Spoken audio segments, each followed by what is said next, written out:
well. How are you doing? Fantastic, man. I was just saying, Nashville, Tennessee, that's a fun spot. Yeah, it can be. This is where I'm originally from. I say it's where I'm originally from. I was actually born in Atlanta and then moved to Oklahoma for a little bit. We came to Nashville when I was in eighth grade, but it's where my parents stayed. My sister's not too far away, so this is where I always came back to from everywhere else that I went. And then 2013 is when life does what it does, and I found myself back for good. So I'm back home again. Brian, why don't you tell us a little bit about yourself? I think the first line of your LinkedIn bio is a Renaissance man, a modern day Renaissance man. So, what does that mean to you, and what have you been up to over the last, couple of decades? Yeah, the Renaissance thing is really there are two prongs to that. One is I've done a lot of things and continue to in seemingly very different realms. So for Hmm. example, I'm a stuntman. I also have a PhD. I work as a faculty member at Grand Canyon University. I'm a sport performance psychology consultant, coach. I've worked with the military. I've worked with athletes. I've worked with entrepreneurs. I've worked with all kinds of different people.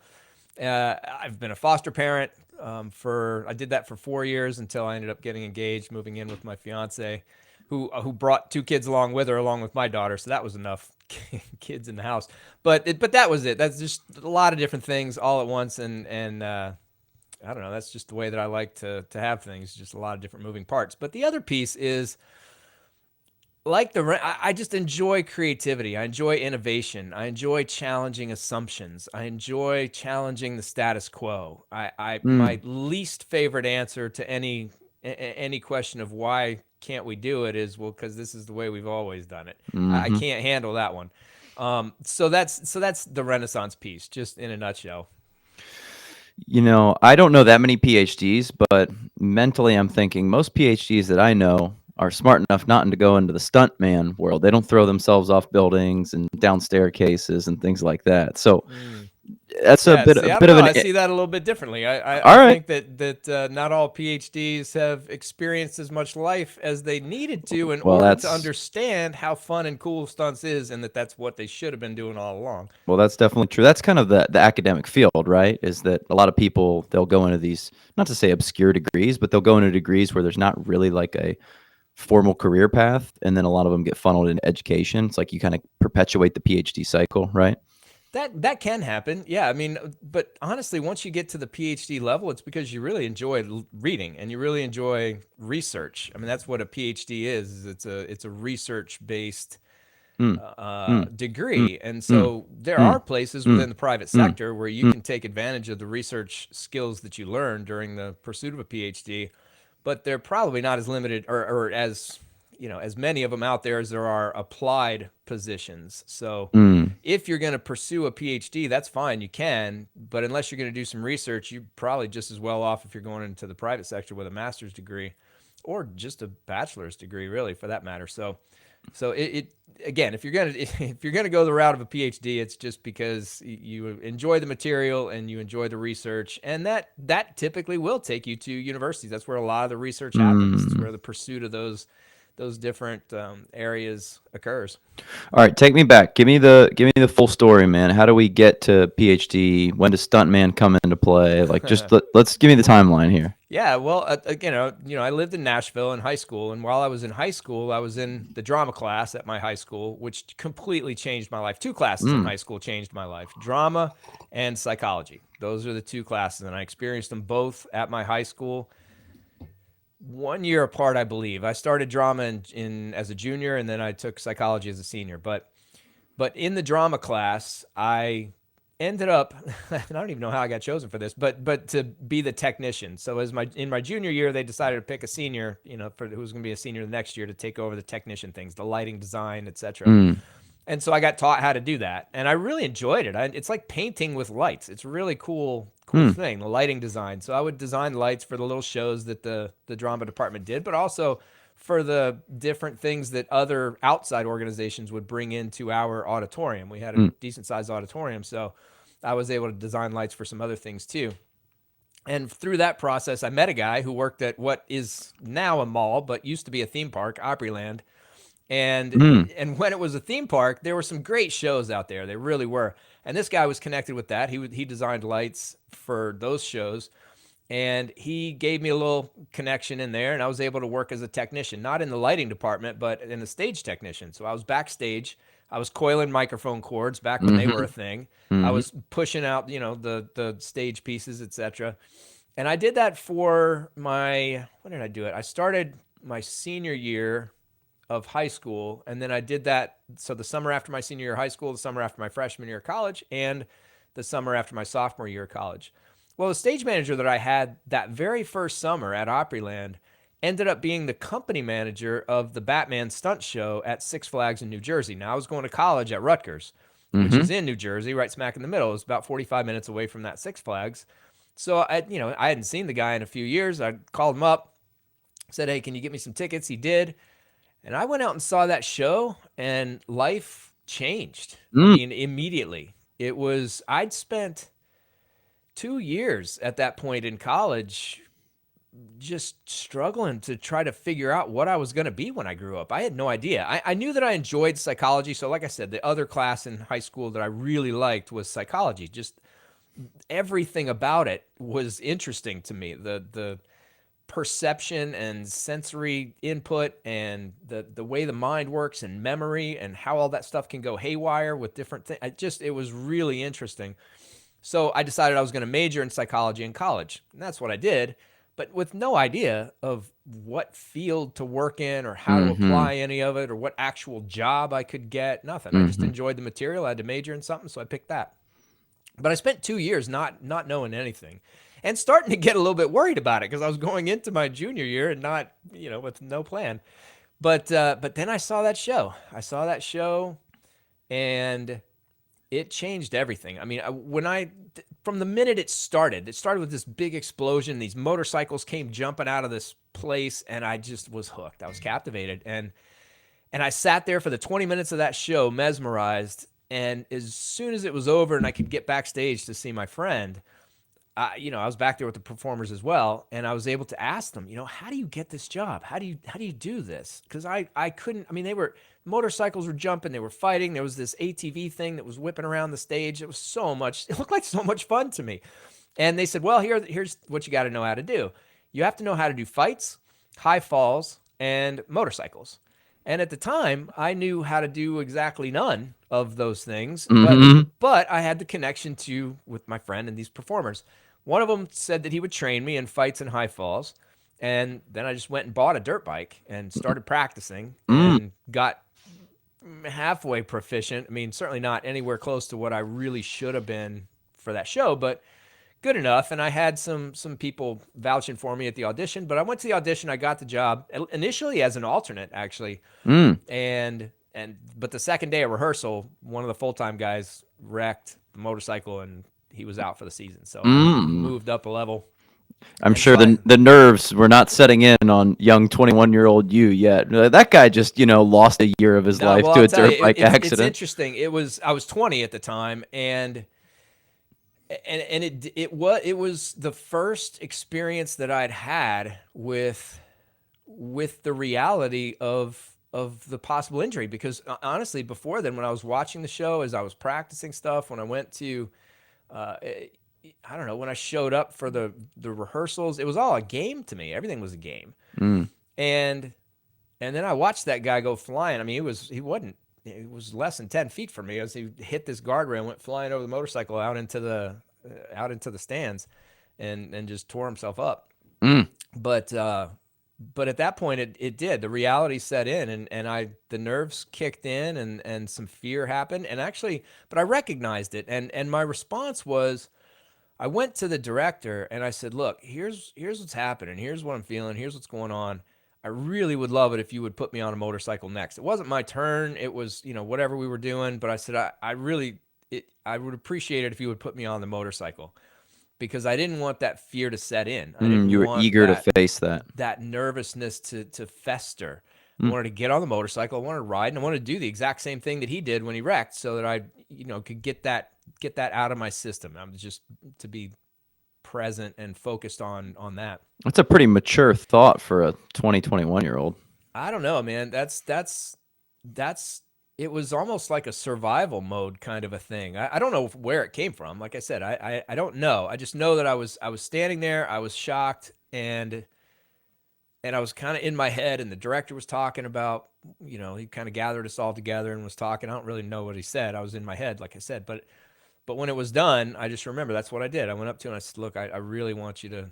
I would appreciate it if you could put me on the motorcycle because that would be great." And that's what he did. He put me on the motorcycle, and I got on and I rode, and and I was able to move past that and stay focused, and from that point on, I can't say that I completely didn't treat it as a game anymore, because the stuff was fun. I mean, I enjoyed it. It was a really good time, but I took it a whole lot more seriously than I did before, and I listened a whole lot more closely to the people in charge than I typically did at that point. At 20 years old, I knew it all. I knew everything. I was good at Yeah, it. well, plus you're young and you're made out of magic. When you're 20, Exactly. you've never had like a real injury. Once Yeah. you get older, you're like, these don't heal the same. And then you Yeah. get to, I'm 33. I'm sure you've had a handful of knocks. But now that Yeah. you're in 30s, you go, yeah, that thing I did when I was 18, that permanently screwed up my ankle. It's like not the same anymore. So you start to realize like you don't just have infinite ability to heal. Yeah, and that takes that in terms of the clients that I work with who are athletes or really performers on any level. That what you just described can be a big challenge on two fronts. One is, as you start to get older, you you do. I mean, you're going to experience some sort of injury at some point. It's going to happen. And you're talking about stunt people. It's going to happen. You're going to get Hmm. hurt to some level, some degree, or something that's going to put you out of work for a little while. And when that happens, are you able to come back from it? Are you able Hmm. to do that thing that you got hurt doing the first time? And can you do it full out? Can you do it 100%? Because, in many, many fields, this is true, but for sure it's true in athletics and stunts. If you hold back at all, if there's any timidness or tentativeness, Hmm. that's when injuries are way more likely to happen. Hmm. Hmm. You really have to be fully committed to what you're doing. And so if there's that fear there, sometimes that commitment, it's the avoidance takes over, and our commitment isn't quite there, and we can get hurt worse. So that's one of the biggest problems, is when we get hurt, can we go back to doing that exact same thing again? And then the second piece is, life's different as we move forward. We start to get responsibilities, we have bills to pay, we may have families and kids even. And at that point, then again, priorities are like, well, all right, well, if I get hurt, then what? Well, how is that going to affect everything else that is part of my life that I care about? And if that's the case, if I am going to go out and do this thing, can I put that stuff out? Can I accept Mm. that risk and and and move forward anyway? There's an interesting interview. I can't remember the guy's name. Alex, I think, is his first name. He's a free climber.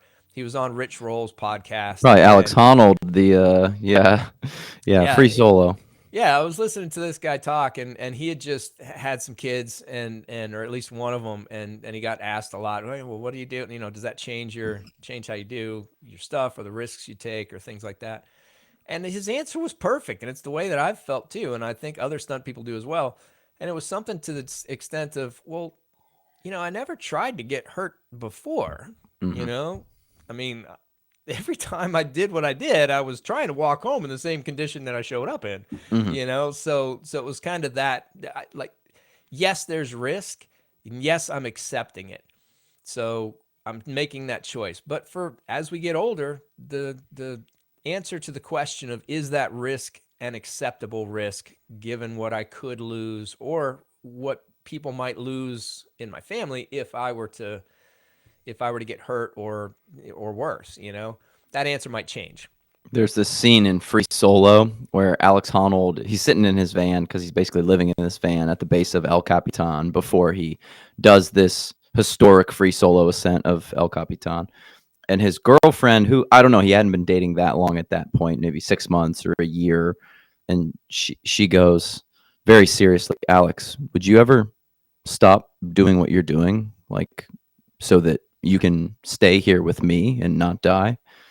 And Alex, who I think has like just like a little bit of like just a hair of something not quite right there, he just goes, no, I probably wouldn't change anything. And then he like grabs her hand. He goes, but I appreciate you asking that.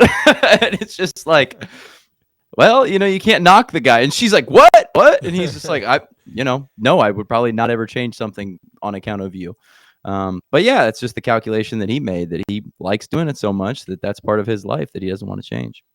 Yeah, yeah, and that's, but it is a challenge for a lot of people, and when it's your job, when it's your livelihood, when taking risks of any kind, that you might talk about first responders, if we're talking about physical risks, the military, the stunt people, many jobs, construction workers, but it doesn't always have to be a physical risk. There can be an emotional risk or a social risk that people are putting themselves out there too, and it doesn't go right, and something happens, and they get smacked down, or they get some sort of injury, and I don't think it's wrong to think of it that way, some sort of social injury or emotional injury, or something happens, can they recover from that? And that's a resilience piece that we can get into it later, but it really, that resilience side of performance psychology has resonated with me for a long time. And again, we'll get there, but at any rate, when I was 20 and this guy got hurt, the way that I got back on the horse was to get back on the horse, figuratively, but the motorcycle literally, and work through what I was afraid of. And that really worked for me. And I did that show for that summer and had the most fun that I've ever had in my life. It really was the best summer of my life. I don't remember the guy saying summer of 69, or summer of whatever it was, 94, I guess it was. That very first summer, it was a brand new show. It was a brand new experience. It was and it was the first time, here's what made it special too. It was the first time in my life that I really felt like I had direction, where I knew where I was going to go. And I really felt a passion for what was moving me forward, and the end state I was trying to achieve. I actually had something I was trying to achieve, because, growing up, whatever, I played sports and it was fine, go out and play the game and do well. I was in high school, go to school, get the grades. That was fine. That was always easy. It was always expected. I don't know if it was ever explicitly told to me, like, Brian, you will graduate from high school and then you will go to college and then you will get a job and you will do it. Like, I don't know Very if that was similar to ever. my family. It was just like an understanding, like, you're gonna go to Yeah, college. yeah, it's just what's going to happen. So that wasn't even something that was an objective that I looked to as a goal. That was just kind of, well, of course that's what's going to happen. So, Hmm. and so this was the first time that I ever really made a conscious choice, a decision based on a passionate, really connection with something, that's the direction I want to go. And I decided I wanted to be a stunt person. And it had literally nothing to do with college, which made the very next year, my senior year, very hard. I somehow or another stumbled through the first semester of it without failing everything. But the second semester, there was no way. I was definitely going to fail all the classes. But I recognized it early enough where I could drop them all without failing them. And then that was it. I was out that semester. I did the show in New Jersey again the next summer. And then I packed it up, went to LA.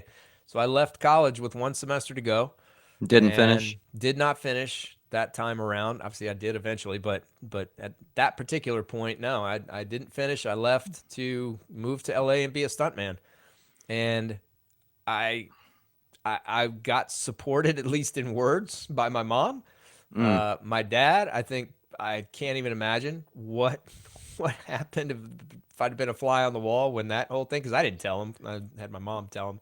He and I Mm. didn't have a very good relationship when I was a kid anyway. We've gotten better now, but yeah, that was what it was. I remember telling my uncle, "Yeah, I'm gonna go to LA and be a stuntman." Laughed in my face, that man did. Mm. So it Well, was, that's a little unfair because you had already been a stunt man well, at some in a capacity. live show, but but to say yes, I'm gonna drop out of college and move to Los Angeles and work in film and TV as a stuntman, like that's, I don't know. And I You hear it, I get it. I mean, if my daughter told me the same thing, I'd be like, oh my god. And I'm in the bit.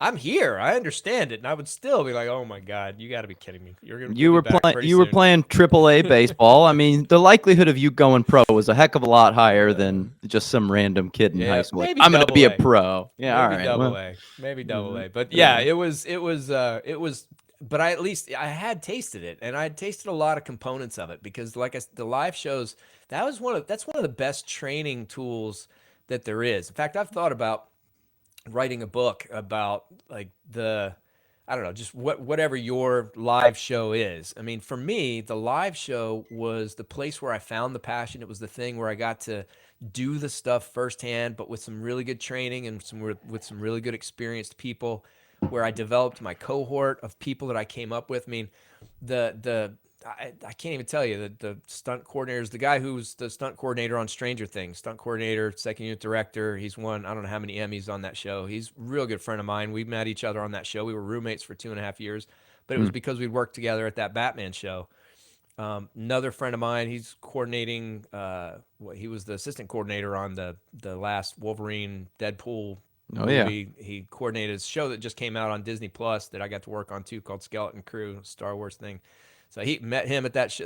So many guys, so many guys, and so it's a cohort that you kind of come up in the business with. You learn your people, and you develop the relationships, and you just grow together, and you help each other, and you stumble through the hard times, and you work with each other in the good times, and so that was what the live show was for me. I really developed a lot of skills in a lot of areas: motorcycles, rappels, high falls, other vehicle things, and just honestly, the ability to perform was part of it. I'm an incredible introvert still to this day. I'm not one to go be the real life of the party. If we're at a party, you and me, you'll find me in the corner somewhere. That's where I'll be. So so for me to get up in front of 3,000 people 4 or 5 times a day and do this thing, that took some getting used to. And mistakes happen. They happen regularly in live shows, and you can't just stop, because that's what I did at the beginning. I remember that director getting so mad at me. You can't just stop. You can't just, like, I would crash the motorcycle or something, and I'd get up, I'd pick the motorcycle up, I'd keep trying to start it. It's like, you can give it 2 kicks and that's it. If it doesn't start, drop it, move on, run. I don't know what you're going to do, but you need to figure something out, because you can't just stop the show in the middle. Try to start your motorcycle. So that whole thing of just being able to adapt, to be flexible, to overcome these little challenges, to think in the moment, to be able to see what the situation is and act accordingly based on the long-term objective. I knew where we were trying to get to. I knew what the scene was going to culminate in. So how am I going to get there, given the fact that I no longer have a motorcycle? So, it's those types of skills that the live show really, really helped me to develop. And I'm Well, grateful to it for that. there's kind of a long line of successful actors that have kind of taken that path through Hollywood, and then also in comedy too. I know, like the sketch comedy troupe kind of thing, that always had its underlyings for both stand-up comedians and then like a feeder to SNL. I think there's like a really famous troupe that kind of was the catalyst to SNL, and then that's true of like Broadway actors, right? A lot of Broadway actors kind of hone their skills there, and then they transition over and do movies. Yeah, the theater world, I'm not sure what the transition of all of that is. I don't know how that whole dynamic is, because I don't know, the acting world is just different from the stunt world. But Mm. but yes, you're right in the sense that everybody starts somewhere, and that's why I say, it doesn't, not even in the performing world. Like, what is your live show? What was the first thing that you did? What was the first role that you played? The first organization that you were a part of, where you really felt connected, you really felt the passion, you saw what it was that you wanted to do, and you were in a position to learn from people better than you, and you were able to practice those things in a relatively low key environment to develop the skills to figure out what direction you wanted to go, and then you went there. I think that probably we all have some form or version of our live show. And if we don't, then, I mean, that's really too bad, because it is a place where those relationships are built, where the learning really occurs, where, I don't know how to describe it, but it's just that place where the beginning is, and where the passion comes from, and it fuels us for the rest of, at least, I don't say the rest, because there are always ups and downs throughout, but at least kicks us off in the right direction, in the right way. So I Yeah, don't know. I it's think that concept, that metaphor of a live show, probably pertains to a lot of different areas, a lot of different people, in a lot of um, different industries. think how different your life might have been if you didn't go to that show. Because I know so many kids who were like you. They are like getting to their junior year. This is my brother. He got to his junior year, and they're like, "You need to pick a major, kid." And he picked one, and it ended up being something that is not his career now. He just kind of had to do it, and he finished it out. He ended up going to grad school, and then did kind of your style. He was a dissertation away from getting his master's, and decided this wasn't for him, and he left. That can happen. Yeah, it can happen. It's not a. I would. This is why I'm a big proponent of. People are calling it a gap year now, but I don't know that kids coming straight out of high school and going into college was ever a good idea. But I don't know that it's a good idea now for sure. I think that there are so many different jobs and so many different ways that people can just learn and go experience, go explore, go to a different country, go to a different state, go somewhere, do something, just figure out, what is it that makes you smile? What is it you do in your spare time? What would you do if you had all the money in the world?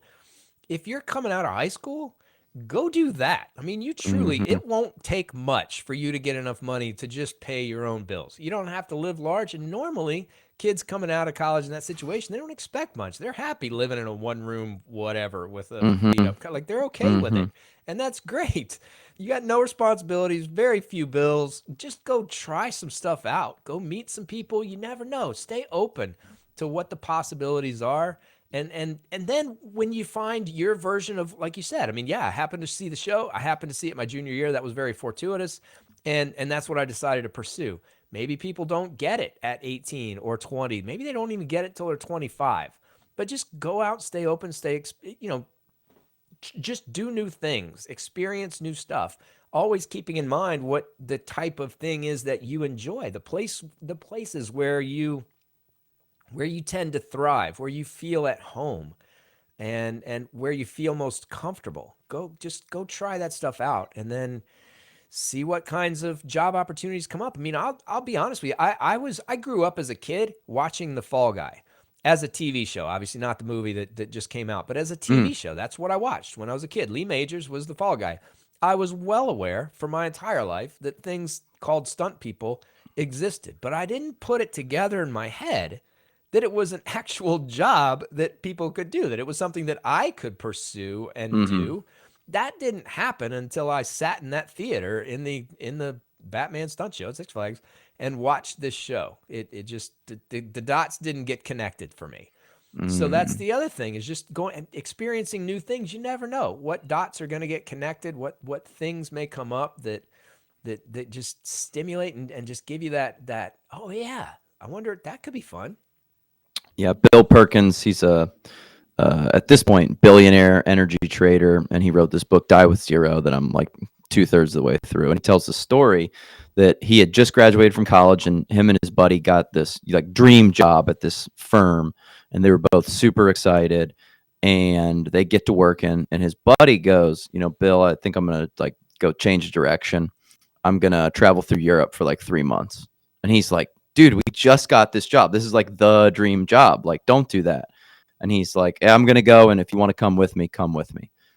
And Bill's like, no, I can't do it. I'm gonna stay. And he's like, I stayed and I worked the job. And he gets back 3 months later, and he's telling me all these stories, all these people he met, and the late nights that he had, and the cities that he saw, and obviously slept on floors and couches, and nasty hostels, which is fine when you're a young kid. But Bill's kind of thesis of that now, looking back, was like, I would pay any amount of money to go back and be 22 years old traveling through Europe, but you can't get that back once you get older. Like, and the experience is going to be totally different. He's 55. He's like, I am not going to go travel through Europe and like stay in hostels, and like I got a wife and I got kids. Like, I'm not going to go late nights. And he's like, you have to take those experiences when you're young. And he's like, that was super formative for him. And I didn't get that experience. So I think ties into what you're saying. Like, when you're young, get out there, learn who you are, have some experiences, be willing to, suffer through some bad sleeping arrangements and such to learn a little bit about the world too. Yeah. Well, I'll tell you, I mean, my daughter, she's 11 now, and I've told her since she could understand English, look, my job as I see it as your dad is to provide you with the resources that allow you to thrive and to flourish. And to me, a big part of that is new experiences, different things. I want you to play whatever sport you want. You want to go be in this show at school, go do that. If you want to read these books, read the books. If you want to, I I try to take her at least once a year somewhere. I mean, we've been to Hawaii, we've been to Mexico several times, we've been to Florida, New York. I mean, I try to take her all over the place because I want her to see as much as she can. And I mean, if I had all the money in the world and the time too, I would take her all around the globe because Mm-hmm. I want her to experience lots. And then from those experiences, she can choose which direction she wants to go and what really resonates and which things hit home, and then focus in on that. There's a book by a guy named David Epstein called Range, Oh, yeah. and it's a terrific book. And his whole idea is that's what you got to do. You know, that it isn't about picking a thing as early as possible and fixating on it. In fact, there's an interesting interview with Malcolm Gladwell and David Epstein. Malcolm Gladwell of the 10,000 Hours, and in that interview, Gladwell actually, he just basically just says, and this is one of the things I love about Malcolm Gladwell, is that, you know what, I was wrong. You're right. Made a good case, and I love it.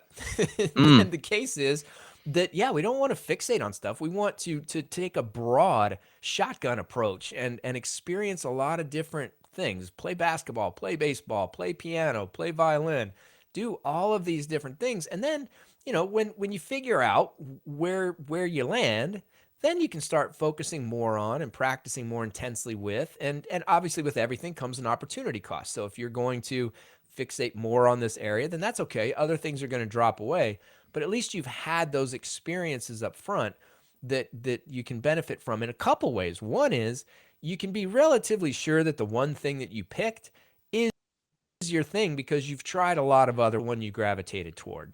Mm-hmm. But the other benefit is that skills are transferable, they're generalizable. So things that we learn on the basketball court can be applied to the tennis court and can be Mm-hmm. applied to the piano. Things that we learn on guitar can be applied to violin. And so it's not just that the things that we learn and the skills we develop in one area are only for that one area. They apply all over the place. And that's actually, I mean, that's something that in discovery calls with my clients, I let them know right up front. I mean, for example, if I'm working with an athlete, if that's who I'm talking to, I'll let them know straight up, look, I'm not really interested in helping you win trophies or medals or anything else. I mean, I think that the training that we do and the information you'll gain will probably lead to you doing that more often. But it's more than that. I'm trying to teach you skills that will benefit you in all aspects of your life. Mm. We're going to talk about it in terms of your sport, and we will apply these things and allow you to practice them in your sport because that's just convenient. But just know that once you develop the proficiency in these skills, and they are skills, mental skills are skills just like physical skills, just like things that we couldn't do one day and now we can because we learned, we practiced, we became proficient. Mental skills are the same way. And once you learn them and you've gained proficiency in your area of expertise, whatever it is that you're practicing, then you can apply it everywhere else. You can apply it to your relationships. You can apply it to your jobs, to any kind of hobby that you have, truly in the line at the grocery store. So for me, that idea of generalizability and the benefits that we can draw from one area and transfer to another area, that to me is that's incredible. And I think that not as many people take advantage of or really think about things in that way. It's one of the reasons I mean, what I've learned from stunts, I absolutely apply with clients when I'm Mm. working with them on a psychology level. What I've learned from psychology in the books and from other clients, I I worked just this past week on a TV show called The Cleaning Lady. And the stunt was I was standing up on this boat about 10 feet in the air. It was on a trailer and there was a picnic table below. So, and I was doing a fight up on the boat, got knocked off the boat, fell, clipped the picnic table, went to the ground. Mm. So that's what I was doing. But before that, before the stunt, as I was just, because of the work that I do and the different things that I'm kind of developing at the moment with pressure and motivation and this four-phased approach to performance that I'm sure we'll get to later. Um, I've been hyper aware in the last few times that I've been on set about how I'm reacting in different situations and how I'm preparing and what I'm feeling. And absolutely what I've learned from psychology, I'm seeing it, I'm experiencing it, I'm using it in the stunt world to keep me focused, to keep me safe, to keep my energy activation levels where they need to be, Mm. to keep my attention where it needs to be. So there's not a it's not just things in one area. Everything generalizes to everything else, and I think that that's a really important point. Before we get back to you being laughed at by your uncle and going to LA, why don't you talk to us about the work that you do, like with athletes? I think athletes get a lot of buzz. That's always exciting. Oh, he works with athletes. Who has he worked with? Talk to me about like that performance coaching that you're doing with athletes and people who are performing, and what does it Yeah. look like? What are they trying to achieve? Well, it's I'll tell you what. Let's get there through the All right, story, absolutely. if we Yeah, don't yeah, mind, because actually how that whole thing even came to be is it will answer a lot of those yeah, yeah. questions, at Please. least in terms of why I'm there. Anyway, so I started doing. I went out to LA. I started doing stunts. They had the same live show out there at the Six Flags, so I was able to go out with some It's a work. pretty good I'd deal. already Yeah. gotten in. It was a good deal. It was rare. Most people who were moving out there to do acting or stunts or whatever, they're not just coming into a job. I was able to come into a job in that field. It didn't pay all the bills, but it certainly was very helpful. And I substituted or supplemented is the better word. The money that I was making with the stunt show with coaching gymnastics. Now, I was never a gymnast, but I had worked with kids and I had coached soccer and I'd coached Mm, baseball when I was younger. I'd worked in after school programs, camps, etc.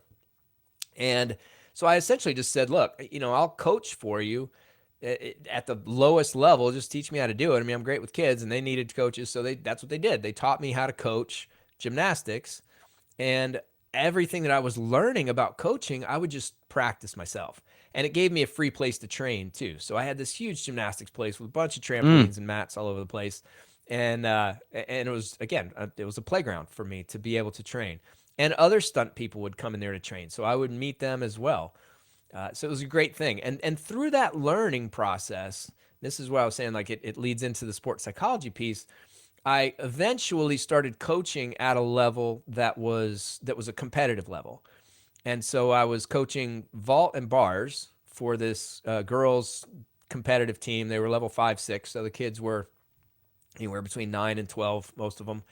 And I would take them to meets. And this is the thing is I practiced with them for months, and I knew what they could do because I was there with them. I knew what their skill level was. I knew what their strengths and weaknesses were. And then I took them to a meet, and it was like I was watching a whole nother group of kids. Not all of them, but mm, enough of them to really be interesting. Ones that were hitting in practice, no problem, coming out to the meet and tanking. Ones that were mm. lackadaisical or whatever in the gym came out and just tore it up at the competition. I mean, just did incredibly well. And Yeah. so I was thinking, it's not a physical thing. I know it. I've been around them enough to know what they're physically capable of and what their physical skill level is. So this has to be mental. And now we're back to the psychology stuff that I told you was always interesting to me. So I started reading about, all right, well, sports psychology, what is that? And how does this apply? And what kinds of things might I be able to learn that will help me work with these kids better and get them into a place where they're more consistent with their performance, where they're capable of bringing out their potential at the meets if that's a problem for them, or the ones who are just killing it at the meets. How do I get them to stay focused and moving forward in practice? Because if Mm, they're capable of doing what they're doing with the low level of performance I'm seeing at practice, imagine what they would be capable of if I could get them to actually pay attention, focus, and put in effort at practice. mm, So this is the kind of thing that drew me in. And I thought, I'd done enough reading it. I was like, all right, well, at that point, I'd managed to make it back to Rutgers to finish the degree. That was, nice. I had done a touring show, and I was essentially homeless for 8, 9, well, about a year, I guess, with that, because I was touring around. I didn't pay rent anywhere, and they were paying me for the show, and all that money just went in the bank. So I had enough money where I could just move to New Jersey and live for 3.5 months without having to worry about getting a job. So that was how I was able to finish that. But then, when this opportunity came up through this gymnastics, I was like, all right, well, let me take a master's degree in psychology. Let's get that Mm, going. And I did. And I loved the material. I enjoyed everything that I was learning, everything that I was reading about. It was interesting, and again, immediately applicable in the stunt world, because that's where I was. I was a stuntman. I didn't pursue my bachelor's, I didn't pursue my master's, and I didn't pursue a PhD with any eye toward any job that I would mm. ever do in with relation to any of that. You, It was just an avocation. It was an interest. It was a hobby. I enjoyed learning, and so I learned. And that was what I did. I never expected to work in the field of psychology at all. I was just expected to do stunts forever. So this when I pursued that sports psychology master's degree, it was really just to learn more and to be able to interact with these kids better. And then once I started it, I recognized the applicability to me, to stunts, to performance in general. mm, And then, I mean, that was just really where I started to get hooked, and I continued going. Well, then, life does what it does. Next thing you know is I'm married. That came with a stepdaughter, and stunts. It's fun, but it's volatile. It's uncertain. You never know mm, when you're going to work, or where you're going to work, or for how long you're going to work, or how much money you're going to make, and when you're going to get hurt. And if you get hurt, then you can't work, and then you can't make money. So that was fine when I was single, but when I got married and now there's a kid involved, it made me nervous. yeah. So I started to look for, all right, well, what are some full-time job opportunities? I mean, truly. So I put a resume out that basically said, I have a master's degree in sports psychology and no experience doing anything else but falling down. Mm, Well, who wants me? And it turns out the U.S. Army did mm, for that. At least the company that was contracted by the U.S. Army, because they sent me an email or called or something and said, hey, we got this job doing sport performance psychology for soldiers. Are you interested? It's a brand new program. If you're interested, let us know. So I talked to my wife at the time. This was my first wife, and we said, all right, yeah, let me do it. So I took that job. That took me to Washington State, where I worked at mm, Fort Lewis for 2 years with the Army. And in that program, it was at that time very much traditional sport performance psychology applied to soldiers, meaning that there was a certain skill set that we would teach, and then we would help them apply those skills out in whatever they were doing. So if it was at the range to shoot better, we would go to the range. If it was medical tasks, we'd be there while they were putting on tourniquets and sticking each other with IVs. If it was combat engineers, was another unit that I worked with. So they look for IEDs, artillery, doing the artillery stuff. It didn't matter who it was, but we would teach them these skills, and then we'd go out into the field and help them apply the skills in their natural environment. And that was what we did. And it was a great job. I learned a ton about the military, about the different parts of the military and how all that kind of works. I spent the 2 years working on the post, and that was interesting. Um, and then I got a divorce and left that job, went back to LA again to do stunts full time. And that's what I did for another 4 or 5 years. And then life changed again, rinse and repeat. Got married again. That came with another stepdaughter. But this time my daughter was born. And same concerns were there. Volatility of stunts. How are we going to pay the bills? So I looked back at the Army job again, and it turned out that they had a job available at Fort Campbell, which is right outside of Nashville, where, again, I said I was from. So mm, 2015, that's how I made it back to Nashville, was to work at Fort Campbell. But this is the thing, and this brings us back to the resilience piece I mentioned earlier. At that point, the program had expanded. So they still did the traditional sport performance psychology applied to soldiers in the way I described before. But this time they'd added a resilience program.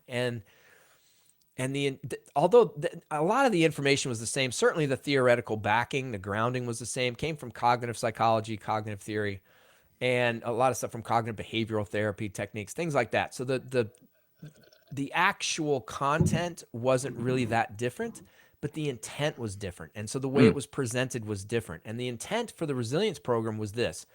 It was, here are some tools and skills that you can use when life kicks you in the teeth, which it's gonna. Things are gonna go wrong. Adversity is going to happen. Challenges are gonna come up, and you're gonna have to deal with them. So do you have the resources and tools to do that? Let me provide you with some more, in addition to what you already have. And that was the intent. And I did that training. There were a few different levels of that. I made it up to the top level where I was the primary instructor running these resilience courses around the globe. I went to Korea a few times, went to Germany, and mm, then most bases around the U.S. I went to as well. But it was always the same class in terms of the slides and the structures and the workbooks, etc. But what made it so fun is that every base had different people. And, for example, Fort Benning has infantry people. Fort Stewart has infantry people. Fort Knox has artillery people. It just different places. There are different jobs, and at every post they have lots of different people. What I'm saying, the focus is different, so the audiences would be different, and the challenges that they faced were different, and even if they weren't, the stories are different because they're different people and they're interacting with the material differently. So the back and forth that I got to have with the soldiers in each of these classes was incredible. And it was just a lot of fun to be able to provide this information in a broader perspective, not just, okay, we want your qualification score to go from 25 to 30. It's no, I want you to have some tools so when you and your Mm. spouse are arguing, when you're about to deploy and each of you's trying to figure out whose role is going to be what, or when you've redeployed, when you come back and you're trying to reintegrate, how are you going to do? So there are so many different things that that these skills can be applied to and with. That's where I gravitated toward and really spent a lot of time on that with the military. So in terms of my work now, that with what we were talking about, I quit that job just to wrap that up. So about 2.5 years ago, I quit that job, started my own business.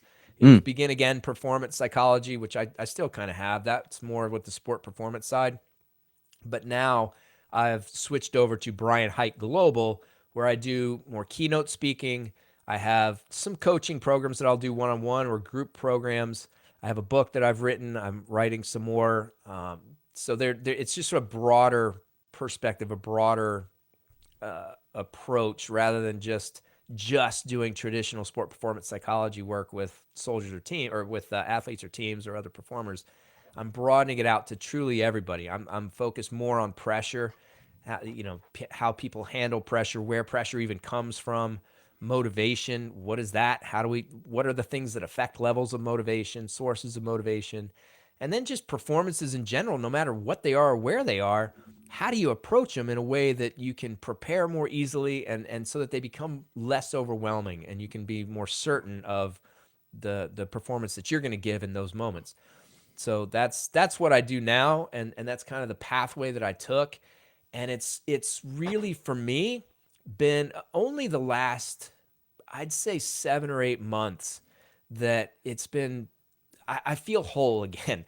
And what I Mm. mean by that is when I was in that show back when I was 20 years old, I was whole. I had one focus, I had one place to go. There was stunts. That's what I loved. That's what I was going to pursue, and that was it. I felt whole. I wasn't pulled in multiple directions. Well, then, the split started happening. I've got this family and now I'm with the Army, but I'm still doing stunts, and then I'm back to and so it was like, what hat am I wearing today? Who am I today? What direction should I go? I don't really know. And I just again felt very disjointed, very pulled apart. But over the last 8-9 months, it's been, this business has brought everything back together.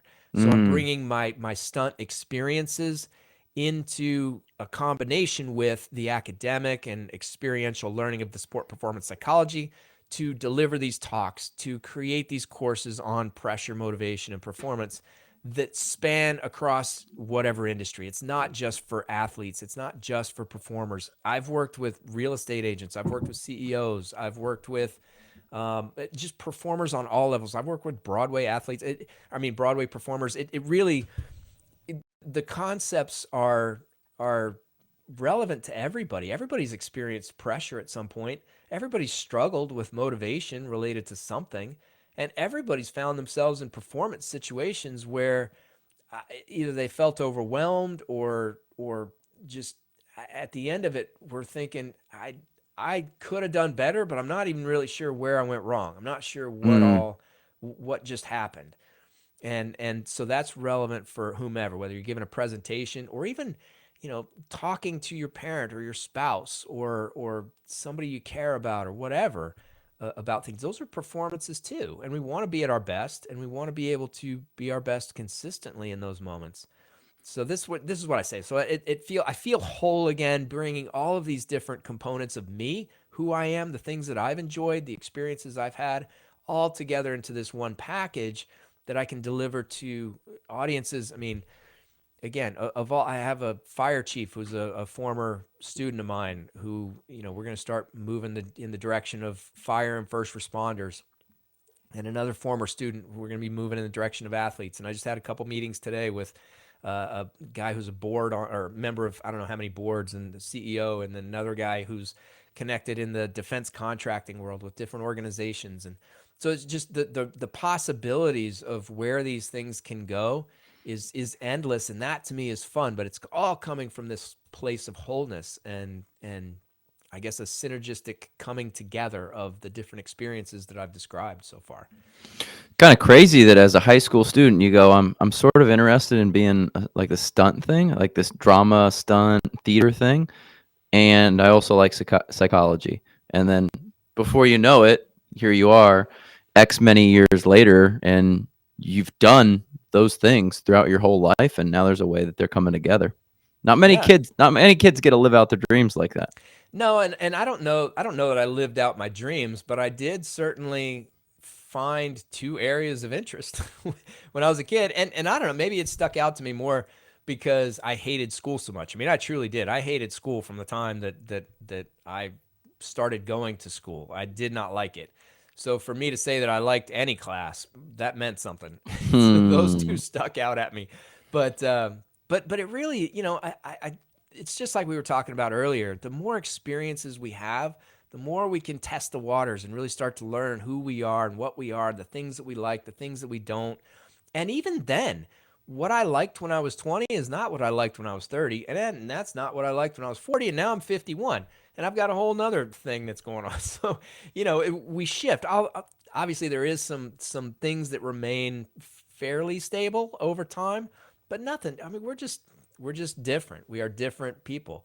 It brings to mind the Buddhist concept of impermanence. Nothing's permanent. Everything's changing all the time. Or Taoism, same thing. The Tao is flow. It's always changing. Everything's changing. Eastern philosophy's really done a lot for me in terms of helping me to understand and accept some of these different changes in life and things to just kind of flow and move past or move on. And I don't even think about it as moving on. It's just like this is what is right now, and Hmm. so this is what we're in the middle of. And if this is what is, I can still think about what I'd like.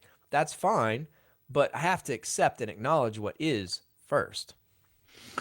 Well, that takes me to your book, Begin Again, Utilize Wisdom of Eastern and Western Ideologies to Achieve Your Full Potential, man. Tell me about that, because you just hit on some of those kind of Eastern Yeah. philosophies. Yeah, well, it's interesting. That book didn't I didn't sit down to write it. I didn't plan to write it. It was not until I was about halfway done with it that I realized, oh, this could be a book. This Mm, was a part of my healing process. This was a coping mechanism that I found and used for myself in a really challenging time in my life. Have been divorced twice, and that second divorce really it was a really hard situation for me, and I was struggling a lot to recover from it, to come back from it. And one of the strategies that I used was to have a routine in the morning where I woke up very early and I would do some sort of exercise. I kind of bounced around about what, I'd do full on workouts and I was like, no. And then I'd do nothing and I'm like, nah, it's not going to work either. Or just a little bit of stretching. I've kind of landed these days on yoga. So I'll do about 20 to 30 minutes of some yoga to get my body going. And that's what my morning body can handle. mm-hmm. But something to get the blood flowing. And then sit down and read. And I would have 5 or 6 books stacked up next to me of just books that I could learn from, and a lot of wisdom books. So I've read Marcus Aurelius's Meditations several times. I've Mm-hmm. got all of Seneca's works. I've got all of Epictetus's works. These are Stoic Mm-hmm. philosophers. But I also have the Bhagavad Gita. I've read that. I've read the Upanishads. I've read the Bible. I've read all of the New Testament of the Bible, a lot of the Old Testament of the Bible. But I've studied the Bible in other areas too, both the Jewish side and the Christian side. I've not read the Quran, and I'm not familiar with Shintoism or some of the other Eastern religions. But I've tried to kind of take a broad approach to anything wisdom based. The Tao Te Mm-hmm. Ching. I've read that. Mm-hmm. So, and the whole point was to just read a little bit of passages from this, a little bit of Plato, a little bit of some modern stuff too. I mean, Ryan Holiday is a great writer. I've read some Mm-hmm. of his stuff. Sam Harris is a great writer. I really enjoy his stuff and his podcasts. So there are some other writers that are what is it, Robert Sapolsky, I think. It's a great Spolsky. book Yeah. Hmm. with on that's about free will, which is a really interesting topic That's too. right. I listened to a podcast and they wanted to talk about some of his old stuff, and he's like, I'm past that. I'm talking about free will now. And the host was like, I don't know where to go with this actually. Yeah.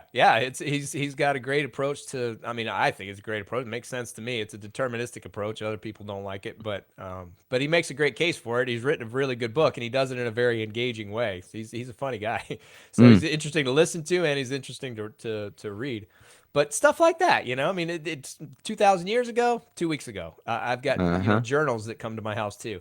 So but the thing with that book, so let me just talk the process again. So I'm reading these books, but while I'm reading them, if something stuck out at me, if there was a quote that I came across that really, for whatever reason, connected with me, I would write it down on a little sticky note. I had a pad of sticky notes and a pen, and I would write it on the sticky note along with a little blurb about just why that particular quote happened to speak to me that day. Hmm.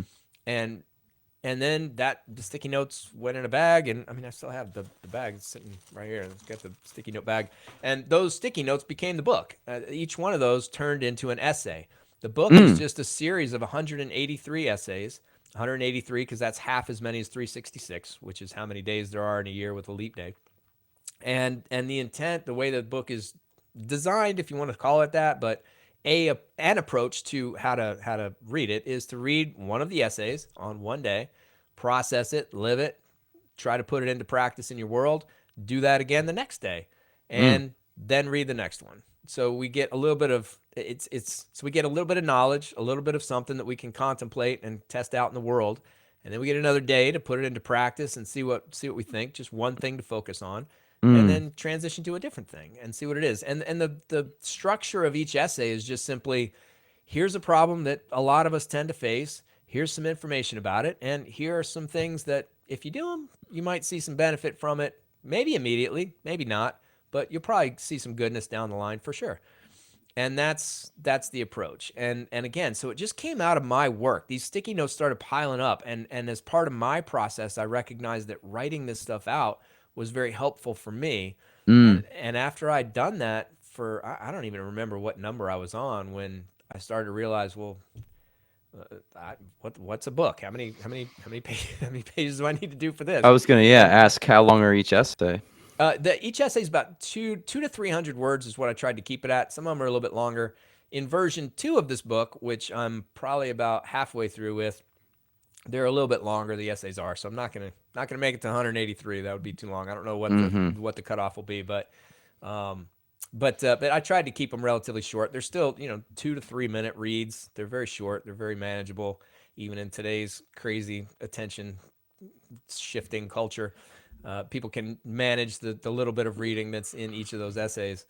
But it was just it was part of my healing process, and I really did see a lot of benefit from that. I was able to get outside my head. Well, not it's interesting because we get stuck in our own brain reminiscing or ruminating about the things that are going on in our world, and we attack it from our own perspective, from this way, that way, the other way. But it's all our perspective. Mm.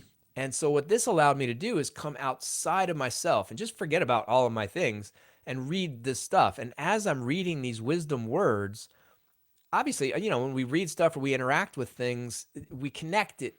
We learn to understand it through what we know. We filter it through our own lenses. When these words come in, they get processed through our own knowledge and information. That's how we understand them. So I'm reading these words, and then they just connect to my world automatically. And when they did, and they did that in a way that resonated, that taught me something, that allowed me to grow, that's when I wrote it down. That's when I wrote the essays. And so if you get the book and you read it, that's what it is. It's my healing process that you're reading. It really that's truly where all of those came from. It's just me Yeah, reading and writing sticky notes. I love to read it. Did you find that a lot of the kind of famous ancient texts were all saying a very similar thing? Yes, but what really struck me is the similarity between the Eastern and the Western stuff. So Mm. if you start like for example, I don't know how you say his name, Heraclitus, and the Greek guy. He said, Well, don't worry, he's not around to correct us. no, he's not. He can't hit. Nobody knows. Yeah. But he said something about you can never step in the same river twice because you're not the same man and it's not the same river. Hmm. And the the meaning of that just being the river continues to flow, and although it is a river and it is still there, it's not the same, and we aren't either because we've had different experiences. We're new people. We've changed physically, mentally, and emotionally, and socially. And that's very similar to what I was saying earlier, the Buddhist idea of impermanence, or the Tao's idea of just everything's flowing, everything's moving, everything's connected. It's not different. It's not, and then when you want to get into that, quantum physics and just regular physics tell it's like everything's energy. Matter and energy are equal. That's Einstein's E equals MC squared. Matter and energy are the same. And so everything that we see, everything that we touch, this chair that it's all energy and it's all interacting. Now, we as humans perceive our worlds in the way that we do because of our limitations in terms of which light waves we're capable of perceiving, which sound waves we can perceive, etc. So we create the world, we experience the world through human limitations, but that doesn't mean that it's that's how it is. Like that everything is connected. So this idea that of how the Tao goes about, or how the impermanence of Buddhism and how that connects to Western science and research was really truly fascinating to me. And just again, the Stoic philosophers' idea of, I think it was Epictetus said it, but Marcus Aurelius said something similar in the vein of, it's not events that cause us problems, it's how we think about those events that Mm. causes us problems. And that's a perspective that, I mean, that's cognitive psychology in a nutshell. It's not the situation, it's how we perceive it. You and I can be in the identical same place, same circumstance, same situation, and perceive it very, very differently. If somebody were to ask us afterward, hey, what do you think about this? I could say, oh, that was the most fun thing ever. It was great. You could say, oh my God, it was the worst experience I've ever had in my life. Here's what, but it's the identical thing. So it's not circumstances. We have to get rid of that. And that's one of the things that I bring up in my pressure program. When I give a talk on pressure, or I'm working through pressure with a client, or in a workshop, or wherever it is, where we start is there is no such thing as a pressure situation. They don't exist. There are situations in which you might experience pressure. There are situations that you might even predictably or consistently experience pressure, but you don't have to. It's not the situation that's doing it. Mm. It's you that's doing it. It's our minds. We are creating that pressure. If we're experiencing pressure, it's us. It's Mm. not the situation. So that's a Stoic philosophy idea that has been, I don't know, picked up by cognitive psychology. It's essentially the same thing. So that was what really struck me. It wasn't the similarity among the various ancient documents, although there is a lot and that is interesting. To me, it was the similarity between, yes, Eastern and Western, from the Romans and Greeks to the Buddhists, etc., but more from the ancient to the now, the connection between those things, from what we've found in science, in psychology, in physics, and then the connection with this idea of energy and oneness is what is what the Buddhists call that, like oneness, or um, there's another word, I'm blanking on it. But that's their idea of, yeah. There's just this. There's just one. There's just all connected. We're all interconnected. We're all moving together. Very Taoist idea. So that was what really, as I was reading those different texts. Yeah, it's interesting you say that. I'm thinking about this book. Have you heard of this guy, Rizwan Virk is his name? He wrote a book called The Simulation Hypothesis. An MIT computer scientist shows why AI, quantum physics, and Eastern mystics all agree we're in a video game. He was on the Joe Rogan Experience. It was a really interesting podcast. He kind of like went back and looked at these ancient texts, and a lot of these texts were kind of saying things along the lines of, they didn't use the words like video games, but they're like, you're a character in a greater thing than you understand. And he like started to read it, and he's like, they're all kind of saying a similar thing. And he, being like a AI guy and a computer scientist, kind of started to interpret as like they're all kind of verbalizing like you're a piece of a larger thing, which to him is a video game. And I think that's just interesting. You're kind of hitting on something similar where it's like now we can interpret ancient texts with today's lens of technology and our understanding of things like psychology in a very different way. It's like they've been saying these things just with different words, but they've been saying it for a long time. Yeah, that's interesting. That I'm familiar with that. I may say I have heard of that theory before. This idea that we are in a simulation, and I think it's an interesting one. I think that the Matrix does a really good job of Mm-hmm. putting that into a visual form. I think the Matrix was prescient in many ways, but but the idea that we're living in a simulation, the other argument that I've heard for that is if human beings continue to develop technologically in the way that we have to the point where we are capable of creating simulations that are as realistic as regular life, which, virtual reality is doing a pretty good job of that right now. But if we ever get to that place where we are capable of creating those simulations, then it would, statistically make sense that we would be in a simulation Mm-hmm. rather than the people running the simulation. Yes. Because if Yes. I'm capable of creating a simulation, I can create this world and that world and the other world and the other world. And there are millions and gajillions of people within these simulations who are living out their lives in this simulated fashion. And there's only one of me. But obviously there are many humans, and so if another human, if you created your own world, again, statistically speaking, if we can't tell the difference in the simulations, just like the Matrix, it would make sense for us to believe that we are part of a simulation as opposed to otherwise.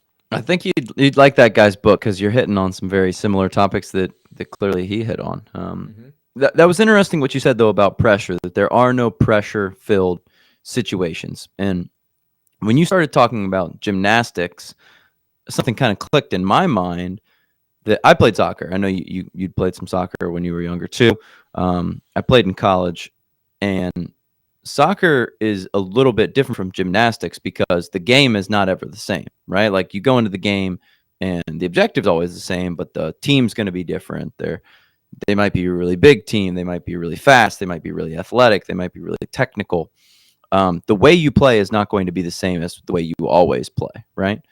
You are adapting to the team. Gymnastics is not that way. Like you know exactly what you are going to do. You know exactly how wide the balance beam is going to be. You know the distance of the rings. You even know the routines that you're going to do. Like I watched the Olympics recently, and they go, oh, she's nailed this. I saw her in practice, and she was nailing this over and over and over again. And that was kind of an interesting thing to me, thinking, oh, well, they know exactly what they're going to do, and they've probably practiced this exact thing hundreds, if not thousands of times. Mm-hmm. Why can't they just go execute it over and over again reliably? That was interesting to me to think about that. So you say there's no pressure. It's just the pressure we put upon ourselves. Yeah, just to clear up that last part, I'm not saying there isn't pressure. The way that I talk about pressure is an illusion. It's an illusion in the sense that there's a really well-known illusion that's like an old lady, young lady. If you look at the picture one way, it looks Mm-hmm. like an Mm-hmm. old lady Yeah. with a bonnet or something. If you look at it a different way, it's a young lady with a necklace and stuff. When you look at that, the lines aren't changing. The data that are coming into your sensory perception, into your eyes and back into your head, it's not changing. None of it's changing. But it's just how you look at it. If you look at it one way, it becomes this one thing. If you look at it a different way, it becomes a whole nother thing. And that's the way I look at pressure. If you look at a situation as a threat, if that's how we look at it, as something bad might happen, the consequences here, if that's where my attention goes, the consequences are dire, and if I screw this up, all this bad stuff's going to happen. If that's where how I choose to perceive this is as a threat, then I'm going to experience pressure. However, if I choose to look at the situation differently, if I choose to look at the situation as an opportunity, whether for growth or for development, win or lose, succeed or fail, whatever it is, it's an opportunity for me. Mm. Well, now I still might feel pressure, and I'll get to that in a minute, but it's going to be a whole lot less pressure than I would be feeling if I were perceiving the situation as a threat. Now, how am I still experiencing pressure even when I'm looking at it as an opportunity, when I'm excited about it, when I'm leaning forward? Well, because my attention's still on the consequences, Mm-hmm. for example, if I'm in a situation, so I was working on this show, And it was a show called VIP. Back in the day, it was maybe 20, 25 years ago, Pamela Anderson show. And it was a TV show. And the stunt was I'm in this U-Haul truck and it's driving down the road about 15 miles an hour. And I'm supposed to come out the back of it looking like I got thrown, hit the ground, and roll. Well, the stunt coordinator was a friend of mine. And on set that day I don't know, he had hired 4, 5, maybe 6. I mean, really high level, well known stunt people that if you were to read a list of the shows those guys had did, it's like the who's who of Hollywood and stunts. And they're all standing off the side watching me get Mm. ready to come out of this truck. And again, the stunt coordinator hired him, and I didn't want to make him look bad. So all these thoughts are going through my head. I don't want to get hurt coming out of the truck. I don't want to make myself look bad because I want to get hired. I don't want to make the coordinator look bad.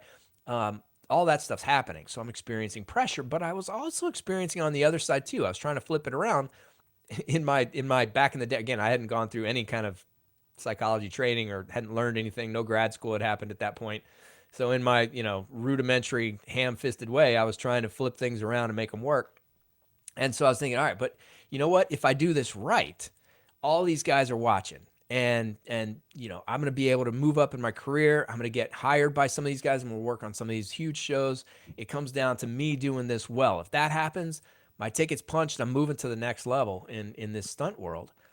That also created pressure, Mm. so it wasn't that I necessarily focused on bad things. It was also that I was focusing on good things that could happen. But because the stakes were so high and that's where my attention went, I still experienced pressure. So I'm not saying that pressure doesn't exist. I'm not saying that at all. I'm saying that it exists in the same way that the old lady exists when we look at the picture one way, and it disappears, the old lady disappears when we look at the picture in a different way. And we see that young lady. And when we look at the thing differently as an opportunity, now we lean in. Now we approach. We don't avoid, we approach. We lean Mm. in. We go after what it is we're doing because we're excited about it and we're pursuing it. That's a whole different way of experiencing stuff. But it can still create pressure, like I said. How do we make it where we don't experience pressure, which is what I would argue we need to do. Mm. Some people would argue differently, and we can come back to that in a minute. But I would say that we need to eliminate pressure. Why? Because when we're in the moment, let me say it a different way. We can't do better than our best. And in order to do our best, our attention needs to be where it needs to be, and we need to be operating on all cylinders. We need to be doing all of the things necessary that make success likely to happen. We can't guarantee success because, like you mentioned, soccer, the other team's out there. They get a Mhm. vote. I can't Mhm. control them, but I can certainly do everything in my power to achieve success. In fact, soccer is an example that I use a lot of times with this, in that if you ask somebody, okay, well, what do you want to do? Well, I want to win the game. I want to win this tournament. If we win the tournament, then we get the trophy, we get all the accolades, the TVs. So there are all these consequences, right? And not even bad ones, good ones. We win the tournament, everything's great. Okay, great. So that's what you want to do. Well, how are you going to do that? Well, we need to win the game. Yeah, you do need to win the game. So how are you going to do that? Well, we need to dribble well. We need to pass well. We need to play well on defense, be aggressive. We need to get up off the ground. We make mistakes, get back in the game quickly. Yes, that's what you need to do right now. Right now, what are the steps you need to take? What are the things that have to happen that set conditions for that success to occur? That's where our attention needs to be. And if we're focused on winning the game or winning the tournament, or for sure the consequences of either of those things, all the things that we've attached to those outcomes to make them as important as we've created them in our minds, our attention's not in the right space. And we aren't capable of doing all of those things necessary to the best of our ability. Mm. So where is performance maximized? In the moment, in the now, with all of those things. And if we are here in the now, focused on the present moment, then we aren't paying attention to consequences, and therefore pressure does not exist. Pressure exists in the mind, not in the moment. It's Mm. not about the now. I Mm. mean, it is about the now, but that's not where pressure lives. It can't live there. And honestly, anybody who's ever experienced a performance setting of any kind in any area where you were in flow, you were in the zone, it goes by a lot of names. I call it my bubble, where you're just in the bubble, you're just there and you're present. Everything's just, it's just happening and everything's just working. There is no pressure in that moment. It's just, you're just I don't even say reacting, but it's like everything just moves the way it's supposed to. There's a whole different, it's a whole different time warp thing that goes on. And most of us have experienced that in some form or fashion. I get there when I'm writing. I get there when I'm riding my dirt bike. I get there when I'm playing with my kids sometimes. I mean, there are a lot of different ways that we can get into that place. But when we're in that moment, pressure cannot live there because pressure is tied to the outcomes, to the consequences. And if those aren't part of our awareness, if they're not in our attention, then pressure goes away. The illusion disappears. So that thing in the back of your mind, whatever you're playing the game or performing, let's say we're mid-game and we think, oh no, we're down a goal. If we don't score the goal, then we're going to lose. And if we lose, then we're going to have an awkward bus ride home. And then, we're going to feel bad about ourselves. And then 10 years from now, when I think back on my college career, I'm going to say, God, if we only would have won that game. You're tying all those thoughts into that moment and not focused on, hey, we just need to execute in the next 60 seconds. We just need to execute in the next 90 seconds, the next 2 minutes. Yeah, and there are 3 problems with that. One is, in order to do our best, we have to pay attention to those things that are required in this moment. We have to pay attention to what needs to happen now in order to set ourselves up for success. And if we're focused on those outcomes, that's not the case. Second problem is that we're focused on the future, not the present. We're focused on what, and why is that a problem? Well, it's because what might be. We're thinking about what could be, what may be. It's not even real. We're imagining these things. Now, there may be a high probability that you're right, that if things turn out this way, then these are the consequences you'll experience, and it'll all be the way that you think it is. There could be a very high probability of that. I'm not arguing that one way or the other. What I am saying is that it's still imaginary. It's still not real. It's still not happening right now. And so there's no reason to focus on it right now. And the third problem that can come up with what you're talking about is that those consequences may not be or may not even be probable. We may be blowing that stuff out of proportion. We may be assigning a level of importance or intensity that just it doesn't deserve. We may lose this game, but we still made the playoffs. So it was a bummer at the time, but it didn't actually change that much. Well, or, if let's say, somebody at a job, if I give this presentation and it goes badly or the clients walk away, then I'm going to lose my job and I'm not going to be able to pay my mortgage, etc. How likely is that really? Now, I don't know. Your situation might be such that is a very likely thing. But usually when people go to those levels of this is the badness of all the things associated with the possible consequences, there's some exaggeration in there. Now, they don't necessarily know it, and they're certainly not doing it on purpose. But when you can help them recognize, okay, but is that, like, what's the evidence for that? Have you ever experienced that before? Did your boss tell you that if you tank this thing, they walk away, that you're out, your job's done? I mean, so let's be real about what it is. So that's a way to get at, kind of challenging those. But those are the 3 main problems with pressure, in the sense that pressure is focused on those consequences. Is 1, our attention's not in the moment where it has to be to perform our best. Number 2, the outcomes that we're coming up with, they're just not, they're not even relevant to what we're talking about. And number 3, that we may be blowing that stuff out of proportion, and it's messing us up. This whole focus on the future rather than right now. Catastrophizing. That is like a pet peeve of mine. And sometimes it happens here at the company where it's like, well, like, if we do this, then we're going to lose like 2 or 3 clients. And if we lose 2 or 3 clients, our revenue is going to drop by 10%. And I'm like, just stop, hold on. Like, what evidence do you have to support this? And if it's just like my feelings, my conjecture, like, let's go back to the drawing board on that. Like, this entrepreneur that I really love, he says, we start every meeting with data. He goes, if someone has like a point that they want to make, I will say, prove that to me with data. And that like, it was a click in my mind. I'm like, when people are not bringing you relevant data, or they're just saying like, it feels like, I'm like, that doesn't mean anything. That is totally irrelevant to me. And I've been in business for 10 years now. So people are like, Alex, you're just really calm. And I'm like, yeah, because we've been through all sorts of stuff. And it's never like tanked our business. We've been sued. We've had to sue. We've had, clients leave. They've great clients come. We've had people go back on contracts. We've had expired inventory. We've had it all happen. Mm-hmm. It's like, okay, well, that didn't kill us. So it'll probably be all right. It's probably not something that we need to address tonight. Let's address that tomorrow morning. Yeah. Well, that's interesting that you say that, because it is one of those things where experience is one of the things that I think moderates the relationship between the how high the stakes are in a situation and how much pressure we experience in that situation. So there is a relationship between, high stakes and high pressure.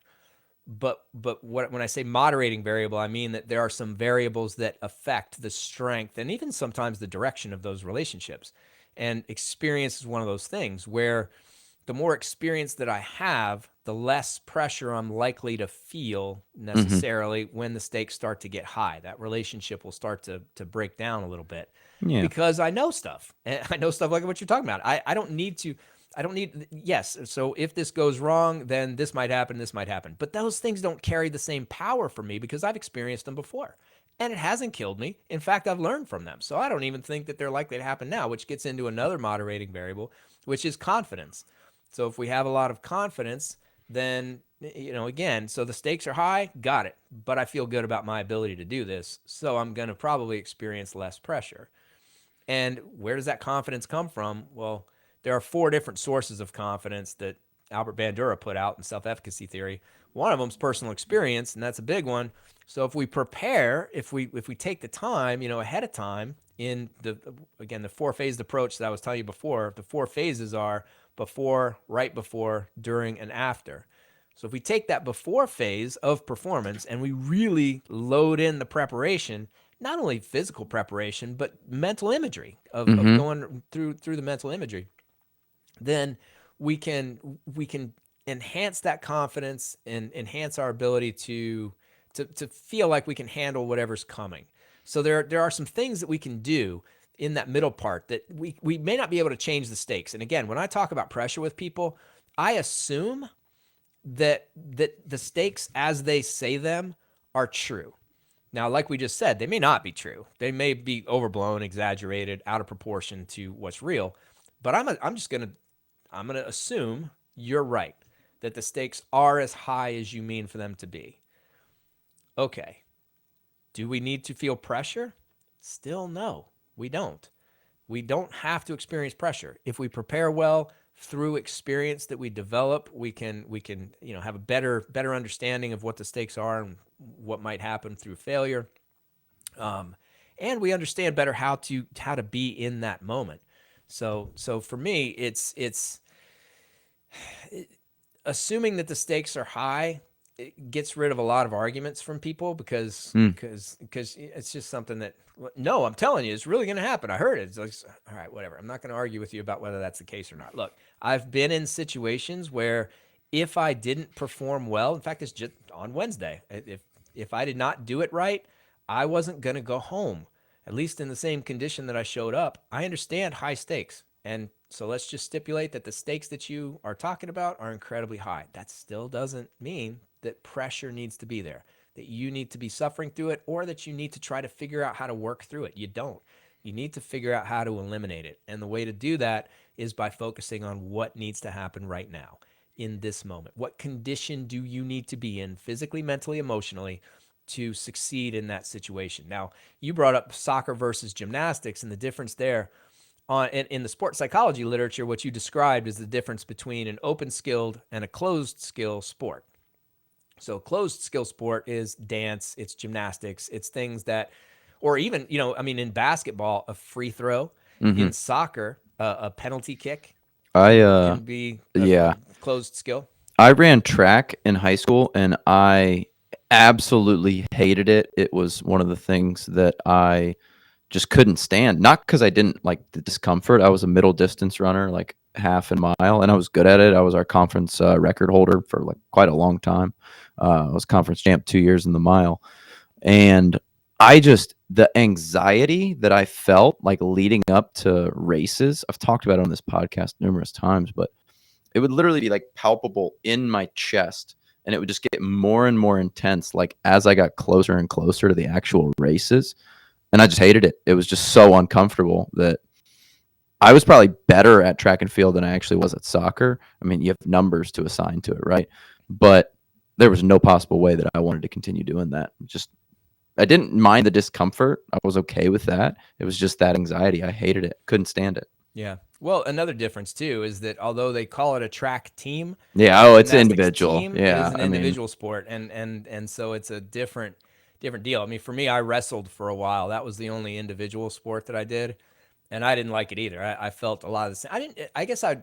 It didn't so much bother me when I went to the tournaments, the nervousness, although it certainly wasn't a comfortable thing. I didn't really like it. I just wasn't good at wrestling. I got beat a lot. So, but yeah, it can be very different with the individual versus team because you got some support. You know, we're human beings, we're social creatures, and good track teams, good gymnastics teams do create a bond among the people and provide that support. But at the end of the day, when you get into the race or you get into the competition, I mean, my daughter, she's a rock climber.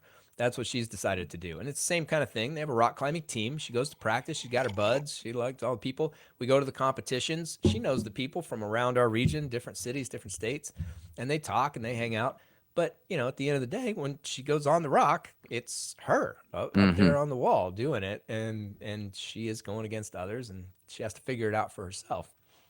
So it's a different beast. But the closed skill versus open skill is an interesting thing because the open skill sports, like you were talking about with soccer, with reacting to the moment, and there aren't any prescribed movements necessarily. I mean, you certainly practice dribbling, you practice certain things, but you have to put it together in ways that are unique each time. hmm Whereas a closed skill, you practice it the same way every single time, and it's a different type of approach.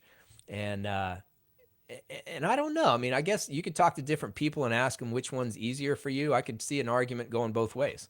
I could see, you know, because it's an open skill and I don't really know exactly what to expect every single time, it's easier for me to stay in the moment and stay present and just be here and just react to what is. Whereas if it's a closed skill sport, you know, you get caught up in your head. Yes, I did it this way, but I fell this other time or I bobbled. Maybe I'll do that again. Or, you know, it could go the other way. Well, yeah, it's close. I know exactly what to expect. There's no surprises. I've been on this thing a bunch of times. I've done it a bunch of times. I've got no issues with that. That over there, I don't know what they're going to do. A bunch of crazy people running around. I don't ever know what to expect. That would be a horrible environment. So I could see the argument going both ways. What would be your recommendation then for somebody who's got that like nervousness pre-event coming in? Yeah. Well, honestly, I mean, there's the nervousness comes from the consequences. I Yeah. mean, we're nervous for a reason. Well, let me just distinguish anxiety, nervousness from fear. Fear is when there's an imminent threat. There's something that we believe could hurt us right now, and we experience fear and to react to that in that moment. hmm Nervousness and anxiety are about the future. We're worried about what could be, what might be. And again, we talked about that with regard to pressure. That's where it comes from, this focus on the future. So, how do we fix nervousness? We focus on what we can control right now. Now, if we're not in the middle of the race, obviously we can't just get on the thing and run whenever we want. So, hmm what can we do? Well, we can pay attention to our breathing, to our heart rate. I was just doing this again with the stunt job on Wednesday because of all this work that I've been doing. I've been paying a lot of attention to myself with that, and I noticed when I'm standing up on the boat, they were, I don't know, we were maybe a couple minutes away from them saying action and me doing the thing. And I'm standing up on the boat with the actor behind me. And he's starting to talk to me. And I'm like, I can't talk to you right now, but I gotta hmm be in my thing. But I was paying attention to my heart rate. And it was starting to beat too fast. I could feel my muscle tension. So I started to breathe. I kind of closed my eyes. I kind of looked out and I looked down at the table, saw my mark. I found my place. I was doing the things that I could control in that moment to put me physically, mentally, and emotionally and socially. Again, I had to distance myself from the actor. I couldn't talk to him right then. He's a great dude. I mean, we got along really well. I really like him. We'll probably follow up later. But at that moment, I couldn't socialize with him.